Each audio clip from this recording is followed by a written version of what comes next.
সকালবেলা ঘুম থেকে উঠে মিষ্টি জাতীয় কিছু না খেলে আমার মাথা ঠিকঠাক কাজ করে না। তো যাই হোক অনেকদিন আগেই ড্রাই ফ্রুটের কৌটোটা আনা হয়েছিল, খোলাই হচ্ছিল না। তো সেটাই আমি ওপেন-টোপেন করে এই যে এক মুঠো নিয়ে বসেও পড়েছি টেস্ট করব বলে। এতে কিশমিশ-টিশমিশ আছে, ওগুলো খেলে যদি আমার মাথাটা ছাড়ে সেইজন্য। দেন তারপরে মায়ের তো এখন একটুখানি শরীর-টরীর খারাপ ছিল। তো ভাবলাম চলো আজকে টিফিনটা আমিই রান্না করি। এদিকে আমার রান্না-বান্না করতে লেট হয়ে যাচ্ছিল বলে বাবা আমাকে এক বাটি পেয়ারা কেটে দিয়ে যায় যাতে আমার পেটের সাথে হাতটাও ঠিকঠাকভাবে কাজ করে অ্যান্ড মাথাটাও ঠিকঠাকভাবে কাজ করে। তো যাই হোক সমস্ত রান্নাবান্না করে একটা পার্সেল এসেছিল সেটার আনবক্সিং করে তারপরে এই যে খেজুরের প্যাকেট নিয়ে এসেছিলাম এটা দিয়ে টুকটাক কিছু জিনিস বানাবো বলে।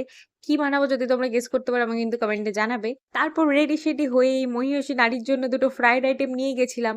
বাট আলটিমেটলি লোভে পড়ে আমিও খানিকটা ভাগ বসিয়ে দিই। আর মোটামুটি দুর্গাপুজোর আগে থেকে আমি ওকে বলে রেখেছিলাম যাতে আমাকে ঘুগনি খাওয়ায়। বাট আনফরচুনেটলি আমার আর ঘুগনি খাওয়াটা হয়নি। এতদিন পরে ওনার সাথে দেখা হওয়ার পরে এই যে আমার কথাটা রেখেছে, ঘুগনিটা খাইয়েছিল শেষমেশ।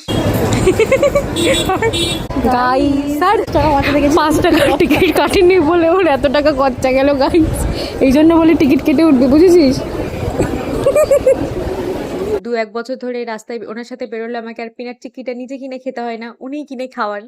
দিন খাওয়া দাওয়ার পর্ব মিটিয়ে যে যার বাড়ির পথে রওনা হই, দুটো সুখ দুঃখের গল্প করি। তো দ্যাট ইজ ইট, বাই।